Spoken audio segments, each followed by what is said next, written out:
Kisah Hasan al-Bashri, ulama yang tak gentar menegur penguasa zalim.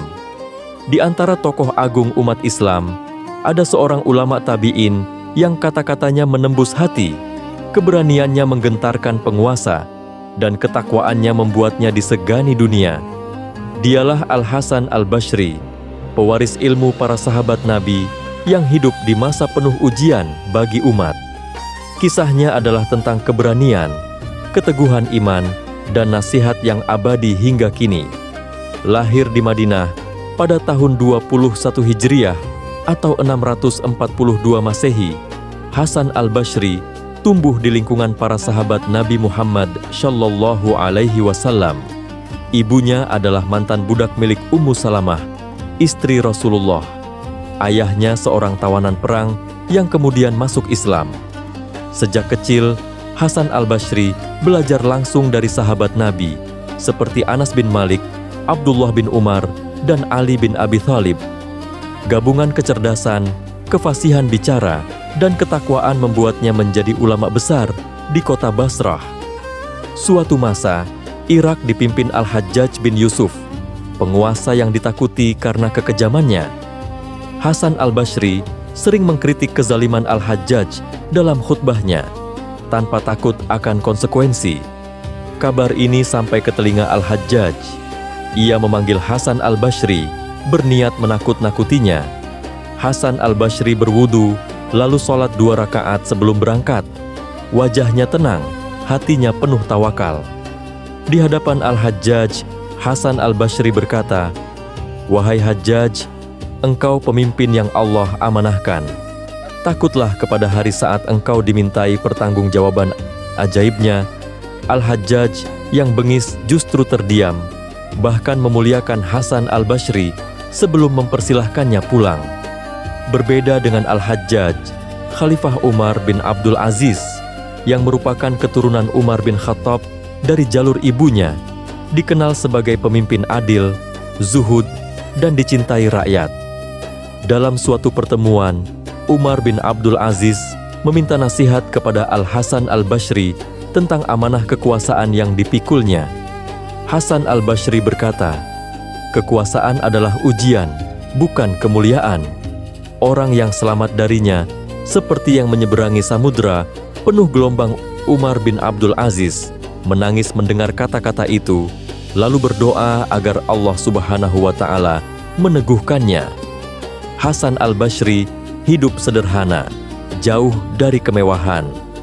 Ia menolak hadiah dari penguasa meski nilainya besar, demi menjaga kebersihan hati dan menghindari ketergantungan pada dunia.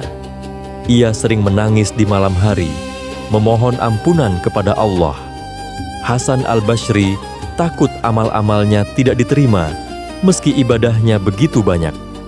Baginya, rasa takut itu menjaga hati tetap rendah di hadapan Allah. Bagi beliau, dunia hanyalah tempat singgah yang fana. Ia selalu mengingatkan murid-muridnya bahwa tujuan sejati adalah akhirat, tempat ganjaran bagi orang yang sabar dan taat. Kisah hidup Hasan al-Bashri seakan menjadi cermin dari firman Allah, "Janganlah kamu takut kepada manusia, tetapi takutlah kepadaku."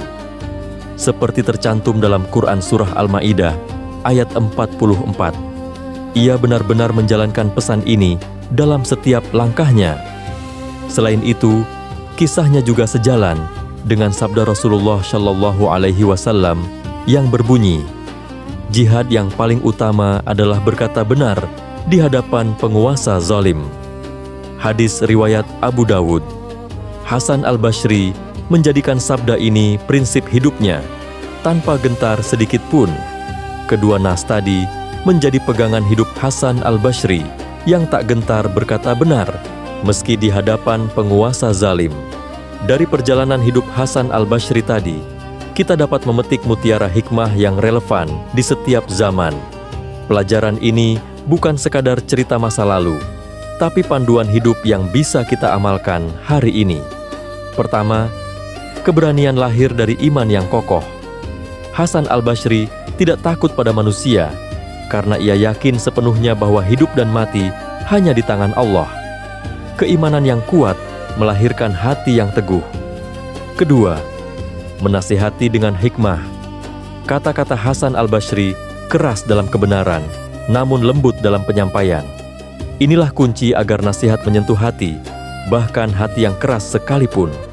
Ketiga, menjaga kehormatan ilmu. Hasan al-Bashri menolak hadiah dari penguasa demi menjaga kemurnian niatnya.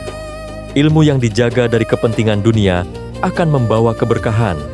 Keempat, dunia sementara, akhirat selamanya.